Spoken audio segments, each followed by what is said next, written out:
terima kasih karena sudah menyempatkan waktu untuk hadir. Oke, di sini ada destinasi budaya positif calon guru penggerak angkatan 11. Sebelum kita masuk pada materi, kita ice breaking sejenak dulu ya. Bisa ya Bapak Ibu? Bisa. Silakan berdiri.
Destinasi yang pertama yaitu guna memenuhi tugas aksi nyata modul 1.4 tentang budaya positif.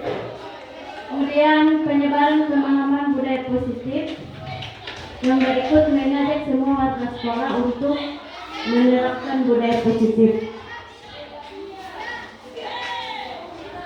Di sini Bapak Ibu ada pengantar.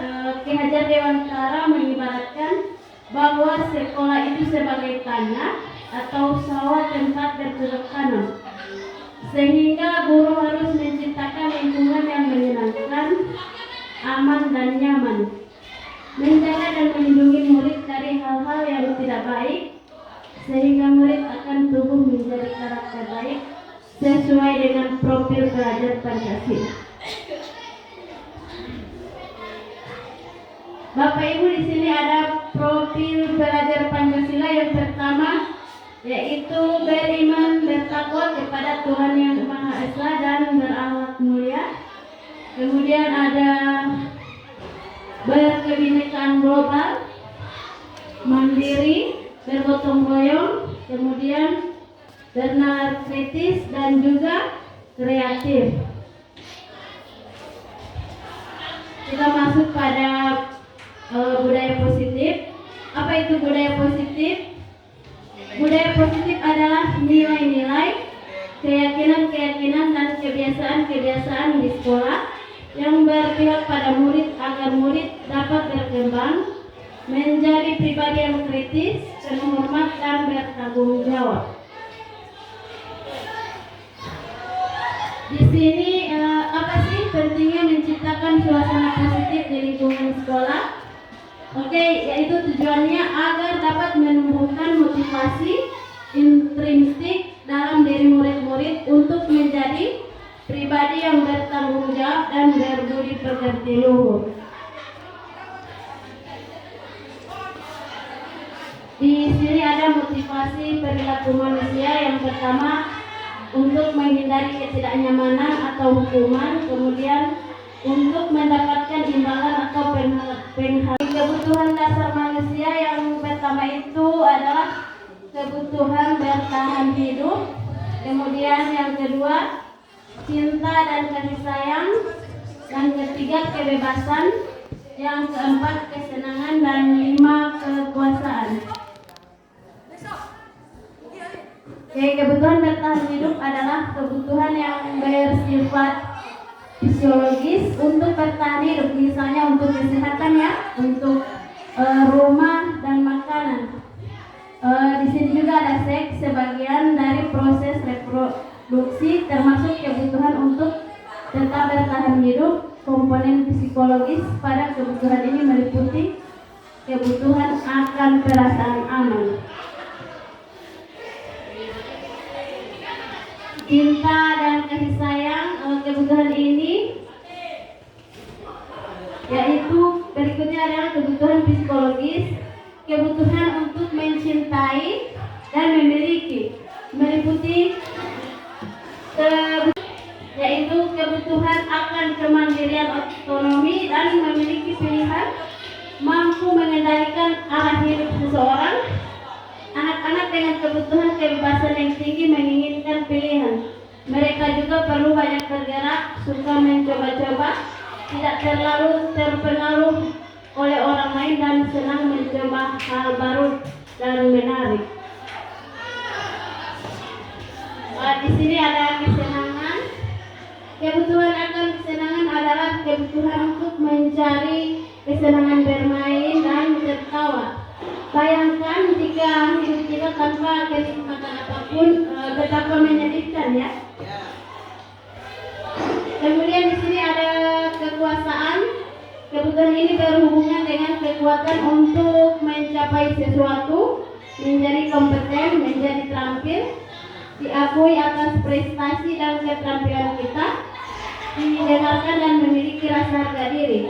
Kebutuhan ini meliputi keinginan untuk dianggap berharga, bisa membuat perbedaan, bisa membuat pencapaian kompeten diakui dan dihormati. Di sini ada 5 posisi kontrol guru terhadap murid. Yang pertama yaitu penghukum, yang kedua yaitu pembuat merasa bersalah, kemudian yang ketiga adalah sebagai teman, yang keempat pemantau, dan yang kelima manajer.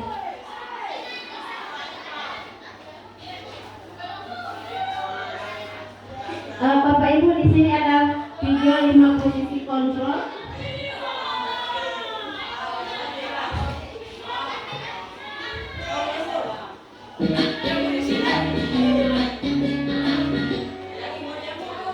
Salam bahagia Ibu dan Bapak Guru hebat. Dalam penerapan disiplin positif restitusi, salah satu program kita akan membahas tentang 5 posisi kontrol yang dikembangkan oleh Diane Boston dan contoh penerapannya.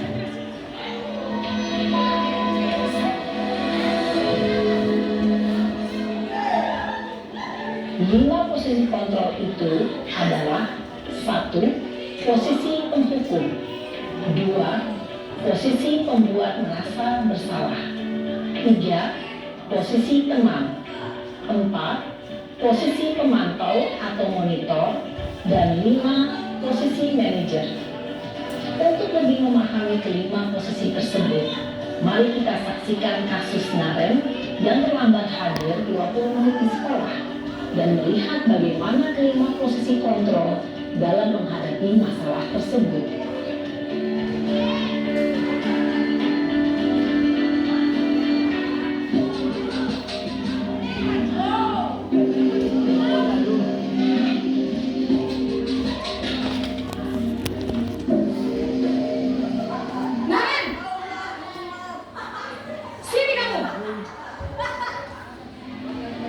Selamat pagi, Bu. Selalu terlambat. Kamu deh, pasti terlambat. Maaf, Bu. Saya Apa? Apa coba? Alasan kamu apa lagi? Kapan sih kamu tidak terlambat? Malas sekali ya kamu jadi anak. saya Dasar pemalas. Gak kapok-kapok sih kamu. Sudah berapa kali terlambat? Sana, kamu keliling lapangan basket 2 kali. kenapa saya harus ke lapangan basket, Bu? Kenapa? Kamu malah ibu. Berani-beraninya jawab. Sudah terlambat, masih berani jawab nggak? Sekarang, keliling lapangan basket 5 kali sekalian. Biar kapok. Cepat. Pergi sana ke lapangan basket. Posisi penghukum biasanya berbicara dengan nada tinggi, menghardik, menunjuk-nunjuk, menyakiti, dan menyindir. Hukuman bisa berupa fisik maupun psikis. Ibu dan Bapak Guru hebat, dampak yang terjadi pada murid ketika guru berada pada posisi penghukum adalah murid cenderung akan memberontak, bahkan menyimpan dendam.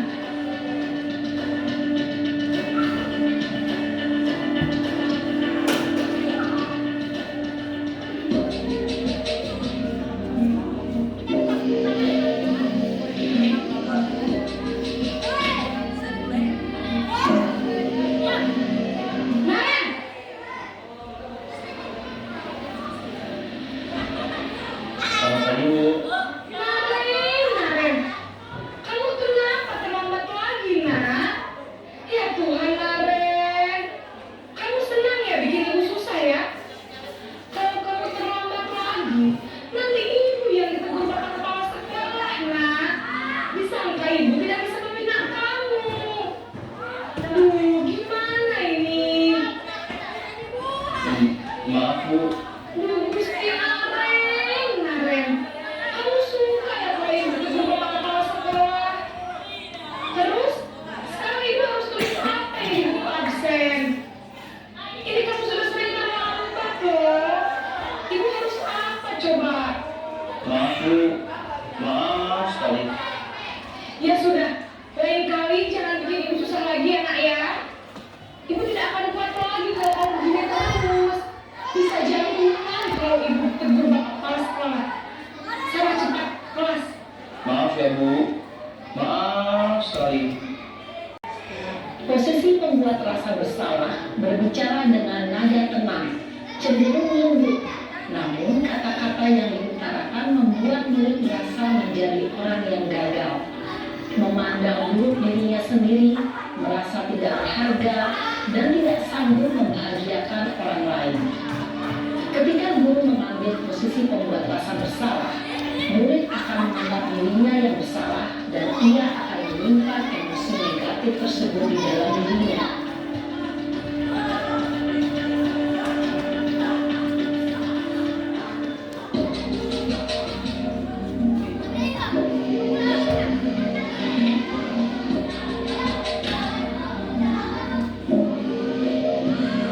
Naren,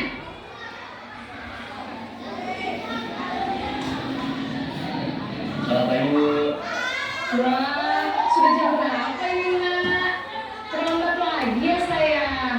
Iya Bu. Habis ibu saya lupa bangunkan saya Bu. Kamu malah menyalahkan ibu kamu. Kamu bukannya anak yang larinya paling kencang. Kok terlambat sih? Iya Bu. Saya memang terlambat bangun tadi. Jadi biarpun saya lari kencang, tetap gak kekejar Bu. Ya sudah sana, nanti lain kali larinya lebih kencang lagi ya. Biar gak terlambat lagi. Bikin senang ibu, demi ibu. Bisa kan? Bisa lah Bu. Ya sudah sana masuk kelas. Ibu beresin urusan absen kamu. Kamu ini ada-ada saja. Dalam posisi teman, guru berbicara dengan nada suara ramah, akrab, cenderung bersenda gurau untuk menjaga suasana tetap santai. Murid akan merasa senang, aman, dan akrab dengan guru. Identitas yang tercipta adalah identitas sukses atau berhasil. Namun, perlu diingat, karena ini masih dorongan eksternal, maka ada faktor ketergantungan dari murid kepada orang tertentu. Di sini, guru absennya, sehingga di lain waktu, murid bisa berperilaku baik, namun hanya kepada orang-orang tertentu saja.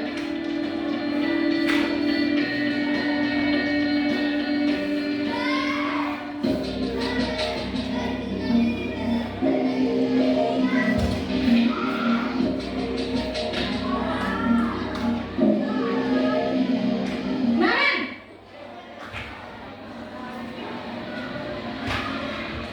Selamat pagi Bu. Naren, apa peraturan sekolah kita tentang jam berapa kita harus masuk sekolah, nak? Kita harus di sekolah jam 7 Bu. Iya betul, sekarang sudah jam 7.20. Naren sudah tahu konsekuensinya jika terlambat hadir. Paham Bu. Saya harus tinggal kelas pas jam istirahat selama 20 menit. Iya benar, konsekuensinya demikian. Jadi nanti jam 9.30 pas istirahat, kamu harus tinggal di kelas, kerjakan tugas tambahan untuk ketertiban ketinggalan kamu, ya? Baik Bu. Posisi pemantau mengandalkan penghitungan atau data untuk mengontrol murid. Guru mengarahkan murid berdasarkan peraturan dan konsekuensi. Seorang pemantau menunjukkan bahasa tubuh dan ekspresi wajah yang datar dan cenderung formal.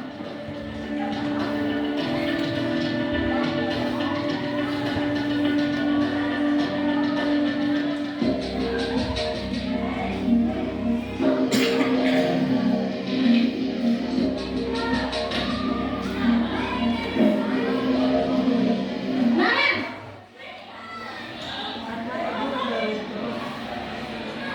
Selamat pagi Bu. Selamat pagi, Naren. Maaf Bu, saya terlambat.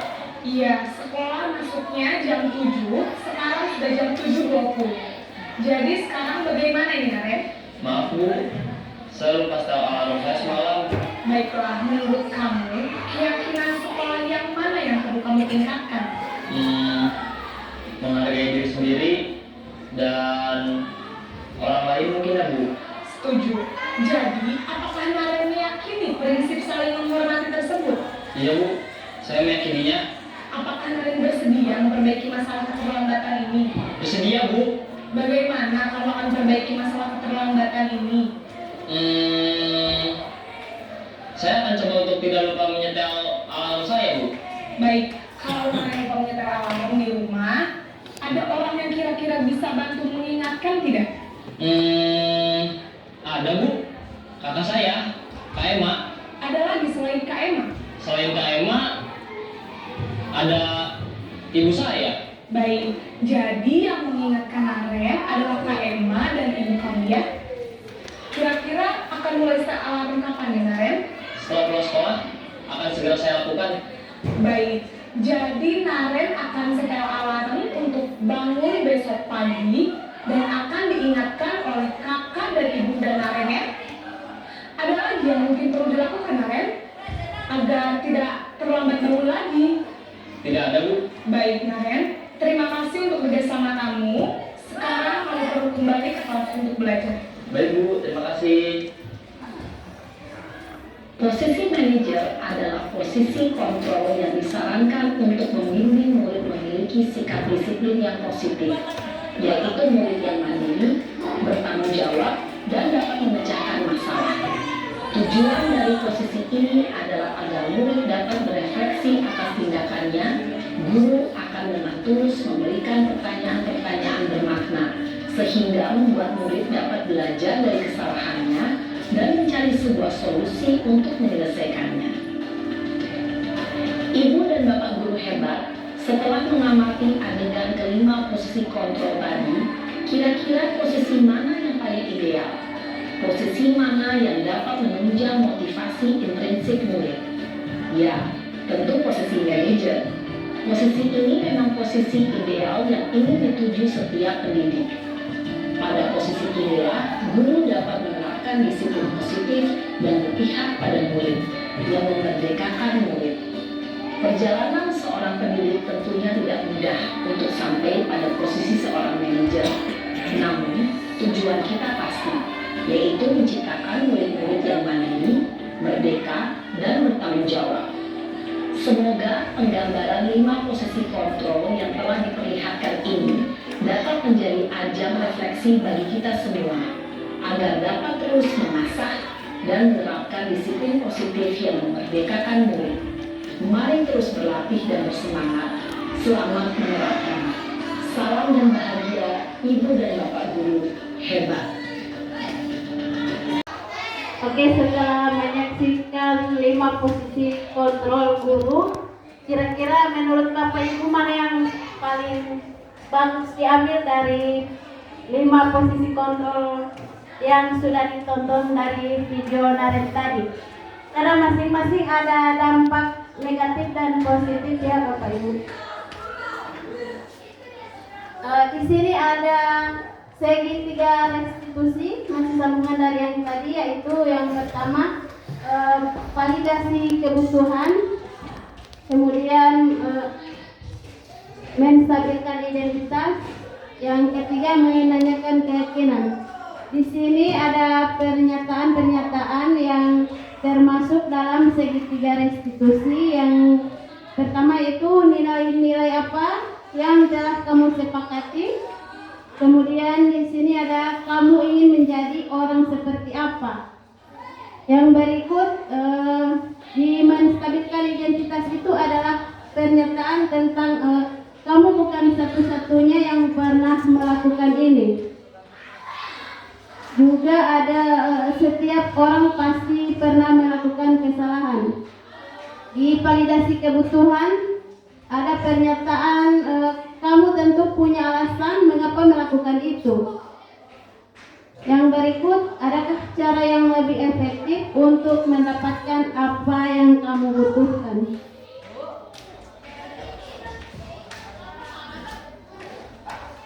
Ya, terima kasih Bapak Ibu. Jika ada salah kata, saya mohon maaf. Terima kasih atas waktunya untuk saya presentasi. Assalamualaikum warahmatullahi wabarakatuh.